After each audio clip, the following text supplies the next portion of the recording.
इस डिवाइस का नाम SW Mini 1000 है। ये 1 मीटर की लेंथ में आता है। इसके 2 वेरिएंट्स हैं, एक एल शेप हैंडल का और ये वेरिएंट जो है ये स्ट्रेट हैंडल का वेरिएंट है। इस वीडियो में हम इसके वर्किंग को डिस्क्राइब करेंगे। जनरल डिस्क्रिप्शन इस डिवाइस के बारे में, पहले इसके बटन्स को समझते हैं। ये ट्रिगर बटन है, इसके पीछे ये जॉयस्टिक है, ये ऑन ऑफ बटन है और ये DC जैक है। सबसे पहले डिवाइस को ऑन करके कुछ जनरल स्क्रीन्स को रिव्यू करते हैं। इस स्क्रीन पे आपको डिवाइस का नाम दिखता है, बैटरी परसेंटेज दिखता है और डेट एंड टाइम दिखता है। ये लॉगिन स्क्रीन है। इस स्क्रीन से लॉगिन करके डिवाइस के अंदर जाते हैं। ये ट्रिगर बटन हर एक बार ओके की तरह काम करता है। ये स्क्रीन ओरिजिन स्क्रीन है। इस स्क्रीन पे आप फॉलोइंग थिंग्स देख रहे हैं। ये M टॉप राइट कॉर्नर पे ये बताता है कि ये मैनुअल मोड में ऑपरेट कर रहा है। F ये बताता है कि ये फॉरवर्ड डायरेक्शन में इंक्रीमेंट करेगा अगर हम डेटा लेते जाए तो। इसके नीचे ये 3 सेक्शन जो है वो पॉट और एनोड के एड्रेसेस बताते हैं। जैसे AG1 बता रहा है कि पॉट रूम का AG1 सेक्शन जो कि 1 से लेके 45 नंबर पॉट तक के लिए रिस्पॉन्सिबल है। बॉटम लेफ्ट कॉर्नर में 001 बता रहा है pot number. Right bottom corner में एनोड नंबर बता रहा है। ये सेट करने के लिए होता है कि आप जब डेटा लेना चालू करें उस समय जिस एड्रेस को आप सेट करेंगे डेटा उस एड्रेस के साथ टैग हो जाता है। नेविगेट कैसे करते हैं? जॉयस्टिक को में 2 तरीके के नेविगेशन है, एक लॉन्ग प्रेस, एक short tap. So short tap से आप ऑप्शंस के बीच में नेविगेट कर सकते हैं। मैं सबसे पहले सेक्शन नंबर चेंज करके दिखाता हूँ।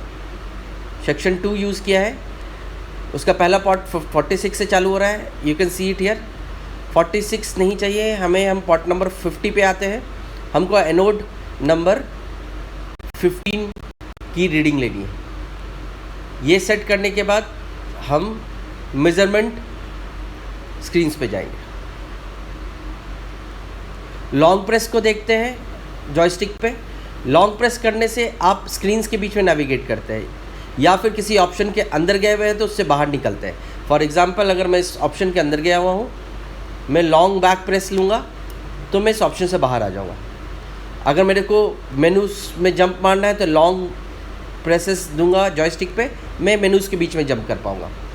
हम देखेंगे हम मीटर मोड में कैसे जा सकते हैं मैनुअल मोड से, क्योंकि सबसे ज़्यादा यूज़ फ्लोर पे मीटर मोड होता है जिसमें बस डायरेक्ट रीडिंग ली जाती है। सो सबसे पहले हम लॉन्ग प्रेस करेंगे और सेटिंग मेनू में जाएंगे।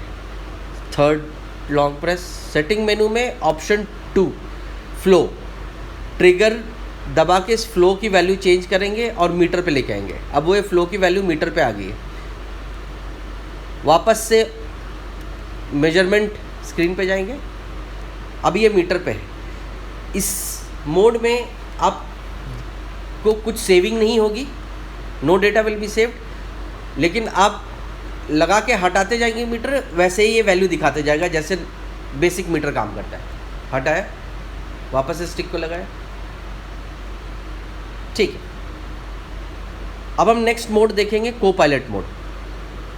लॉन्ग प्रेस, वापस से सेटिंग मेनू में जाएंगे।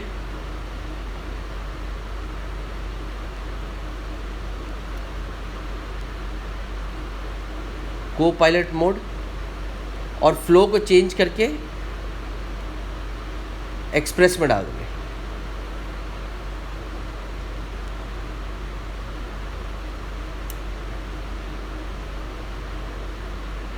अब हम को पायलट मोड में हैं। एक्सप्रेस मोड का मतलब ये है कि हमको ओरिजिन स्क्रीन पे टाइम स्पेंड करने की ज़रूरत नहीं है। हम डायरेक्टली मेज़रमेंट स्क्रीन पे आ सकते हैं और उसी स्क्रीन पे अपने एनोड का एड्रेस सेट कर सकते हैं। तो यहाँ पे मैं एनोड का एड्रेस सेट कर रहा हूँ AG2 pot number 50 anode number 15, और ये करके मैं स्टिक लगाऊंगा एनोड पे। स्टिक लगाते ही ये मेजरमेंट चालू कर दिया। ये रीटेक ऑटोमेटिकली काउंट डाउन होता है। स्टिक हटा देंगे अगर सेव्ड स्क्रीन आ गया तो। सबसे पहले हम ऑपरेशन रन करेंगे मैनुअल मोड में। मैं मेजरमेंट मोड में गया। ये 4 इसलिए रीड कर रहा है क्योंकि मैं स्टिक को एनोड पे लगाए हुआ हूँ, वहाँ पे 4 वोल्ट की रीडिंग आ रही है। मैनुअल मोड में हम इसको ट्रिगर दबा के सेव करते हैं। ये रीटेक का ऑप्शन पूछ रहा है। अगर हमको रीटेक करना है तो हम रीटेक करेंगे, जो कि हम जॉयस्टिक के किसी भी टैप से कर सकते हैं। लेट्स से मैं जॉयस्टिक को ऊपर टैप किया, ये वापस से उसी वैल्यू को रीड कर रहा है। अगर मेरे को रीटेक नहीं करना हो और मेरे को सेव करना हो, मैनुअल मोड में दोबारा ट्रिगर दबा के सेव कर सकते हैं। फिर अब सेव करने के बाद आपको स्टिक को हटाना है एनोड से। स्टिक को एनोड से हटा लिया और नया एनोड पे वापस से लगाना है। मैंने स्टिक को एनोड पे लगा दिया। एनोड की वोल्टेज अगर वैरी कर रही है तो ये मैक्सिमम कितना वेरिएशन गएगा वो दिखाएगा। सो ये वोल्टेज अभी एनोड का वोल्टेज वैरी करके मैक्सिमम वोल्टेज जो आया है वो 4.2 है। मिनिमम वोल्टेज जो मैं रीड किया गया था 4 था। सो आप मिनिमम और मैक्सिमम इस जितनी देर तक आप एनोड स्टिक को लगाए हुए हैं एनोड में, उतने देर में रीड करता है। अगर मेरे को इसको और स्पीड अप करना है, अभी मेरे को एक सेव करने में ज़्यादा टाइम लगा, तो इसके लिए एक ऑप्शन है। सेटिंग मेनू में जाएंगे,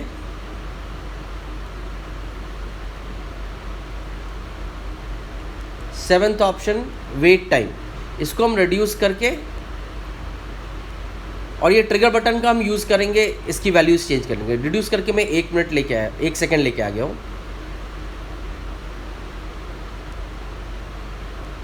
वापस से हम ऑपरेशन स्क्रीन पे गए, स्टिक को एनोड में लगाया और स्टिक हटा दिया। सो अब हम नई रीडिंग लेने के लिए तैयार हैं। ऑटो स्टेबलाइज हुआ, रीटेक 1 सेकेंड का, सेव, एनोड को स्टिक को हटा देंगे, वापस से लगाएंगे। जैसे रीटेक स्क्रीन आएगा हम हटा देंगे, तो ये फास्टर सेव हो गया। तो 13 से 14 गया, 14 से 15 गया। अब हम कुछ सेटिंग्स देखेंगे जिससे हमारी स्पीड और एक्यूरेसी इम्प्रूव हो जाए, सो दैट फ्लोर पे मेजरमेंट लेना फास्ट और एक्यूरेट हो। तो सबसे पहला टिप, को पायलट मोड में ऑपरेट करें। दूसरा, सेटिंग मेनू में जाके एक्सप्रेस मोड को सेलेक्ट करना है सेकंड ऑप्शन में, flow should be express. Third, fifth option, origin को LSPP के बदले रिज्यूम मोड में रखना है। रिज्यूम मोड का मतलब ये है जहाँ पे हम मेज़रमेंट लेना छोड़ेंगे, अगर हम दोबारा डिवाइस ऑन करेंगे तो वहीं से उसी एड्रेस से मेज़रमेंट लेना चालू करेगा, तो हमको एड्रेस बार बार सेट नहीं करना पड़ता। सेवन्थ ऑप्शन को रीटेक वेट टाइम को 1 रखेंगे और पावर सेवर मोड को ऑन रखेंगे। पावर सेवर मोड ऑन का मतलब ये हुआ जब डिवाइस यूज़ में नहीं हो उस समय डिवाइस ऑटोमेटिकली ऑफ हो जाए 5 मिनट्स के अंदर। ये सेटिंग करने के बाद हम एक बार एक्सपीरियंस करेंगे कि कोपायलट मोड में कैसे चलता है डिवाइस। अगेन हम एनोड स्टिक को एनोड में लगाए, ऑटोमेटिक फ्रीज किया, हटा दिया। Last tip for speed and accuracy, जैसे ही रीटेक का लेबल आता है आप एनोड स्टिक को एनोड से हटा दीजिए। एक बार और ट्राई करेंगे, रिमूव। एक बार और ट्राई करेंगे, रीटेक पे रिमूव करेंगे। एक बार और ट्राई करेंगे, रीटेक पे रिमूव करेंगे, डन। डेट एंड टाइम अगर डिवाइस पे करेक्ट नहीं दिख रहा हो लॉगिन स्क्रीन पे, जो कि यहाँ पे है, इसको ध्यान रखना है हमें, तो हमको इसको कैसे करेक्शन करना है। सो लॉगिन किया, क्विक मेन्यू के अंदर गए, set date and time, third number option. इस समय हमको डिवाइस को इंटरनेट देना होगा, तो device will get connected to this network. Second option आप देख रहे हैं यहाँ पे सर्वर का डेट एंड टाइम है। डिवाइस के पास अगर जो डेट एंड टाइम है वो ऊपर की तरफ दिख रहा है, अगर ऊपर वाला डेट एंड टाइम करेक्ट नहीं है तो सर्वर से ये अपने डेट एंड टाइम को सिंक करता है। सिंक करने के लिए हम ओके दबाएंगे और ओके दबा के हम एग्ज़िट ले लेंगे। एट टाइम्स ये सिंकिंग 2 से 3 बार करनी पड़ सकती है अगर सर्वर से सही डेट नहीं आ रहा होगा तो। डेटा कैसे एक्सेस करेंगे? सबसे पहले हम क्विक मेनू के अंदर जाएंगे, वहाँ पे डेटा व्यू करने का ऑप्शन है, तो फर्स्ट ऑप्शन के ऊपर ट्रिगर बटन दबाएंगे और ये डेटा लिस्ट हो जाता है। आप डाउनवर्ड स्क्रॉल कर सकते हैं डेटा के साथ, और सबसे नीचे में आपको पेज दिख रहा होगा, पेज नंबर 1 to 5। अगर आप जॉयस्टिक से लेफ़्ट राइट मूव करेंगे तो पेजेस भी स्वैप होते हैं। सर्वर पे डेटा कैसे भेजेंगे ये ऑप्शन देखेंगे। Fourth number option Uniconnect app, trigger से इंटर किया। इसके लिए आपको डिवाइस को इंटरनेट देना है, वो नेटवर्क से कनेक्ट हो जाएगा। आप इस स्क्रीन पे देख सकते हैं 10 रिकॉर्ड सेंडिंग के लिए अवेलेबल है। अगर हम इसको ओके देंगे, ये डेटा सेंड करना चालू कर रहा है। ये डेटा ट्रांसमिटेड सक्सेसफुली 10/10, 10 रिकॉर्ड थे, 10 के 10 सेंड हो गए। ओके करके एग्जिट करेंगे इसको। ऑप्शन 5 में ये ऑफलाइन दिखा रहा है। आपके विंडोज़ का एक एप्लीकेशन है, उसका नाम है यूनिकनेक्ट डेस्कटॉप। ये एप्लीकेशन हमारे वेबसाइट से डाउनलोड कर सकते हैं। उसको इंस्टॉल करके उस पर लाइसेंस डाल के आप जब उस एप्लीकेशन को रन करेंगे और इस डिवाइस को इस लैपटॉप के सामने ओपन करेंगे, उस लैपटॉप के वाईफाई में जाके आपको एक नेटवर्क दिखेगा, उसका नाम होगा स्लीप मी। उस नेटवर्क को ज्वाइन करने से ये ऑफलाइन डिवाइस पे ऑनलाइन में कन्वर्ट हो जाएगा। इसका मतलब ये डिवाइस अब यूनिकनेक्ट डेस्कटॉप के साथ कनेक्टेड है और आप उस डेस्कटॉप से इस डिवाइस का सारा डेटा इंपोर्ट कर सकते हैं एक्सेल फाइल के अंदर। So this is how we can send data both in offline and online mode. Device को अगर कोई एबरेशन है, डेविएशन है, तो उसको कैलिब्रेट कैसे करेंगे? एडमिन मेनू में जाएंगे, कैलिब्रेट ऑप्शन पे जाएंगे, ट्रिगर से इंटर किया। अभी ये डिवाइस ओपन, इसका मतलब ये किसी सोर्स से नहीं लगा, तो इस पर एक सोर्स लगाएंगे एट से 0 वोल्टेज। तो मैं 4.2 का सोर्स लगा रहा हूँ इसके ऊपर। ये अभी रीड कर रहा 4.26। सपोज मेरा सोर्स ही 4 वोल्ट का होता, लेकिन ड्यू टू एरर ये 4.26 रीड कर रहा होता, तो मैं कैलिब्रेशन करता -0.26 की। नाउ मैं ये कैलिब्रेट करके ओके दबाऊंगा। इस स्क्रीन पे ये कैलिब्रेशन की वैल्यू दिखा रहा है और ये ऊपर की तरफ अभी वैल्यू दिखाएगा क्या रीड कर रहा है।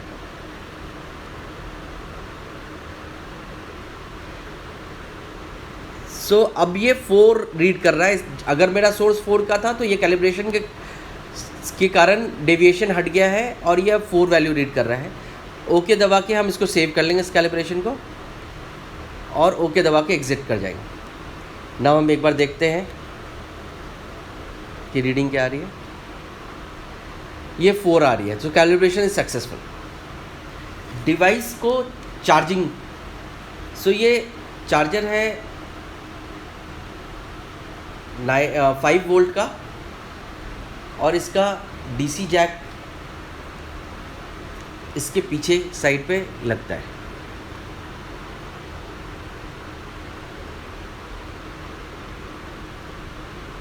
ये लग गया। अगर ये चार्ज हो रहा है तो इस डीसी जैक के ऊपर जो एलईडी है वो रेड हो जाएगी। तो मैं इसको चार्जिंग पे लगाता हूँ।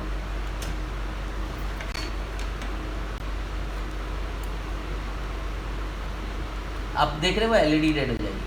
अगर ये चार्जिंग फुल हो जाएगी तो ये एलईडी ऑटोमेटिकली ब्लू हो जाएगी, दैट मीन्स इसका चार्ज फुल है। बैटरी का परसेंटेज आपको होम स्क्रीन पे दिखता है, सो आप वहाँ से भी देख सकते हैं कि बैटरी का परसेंटेज फुल हुआ कि नहीं हुआ। सो अभी 40% है, फुल चार्ज होगी तो ये 100% दिखाएगा।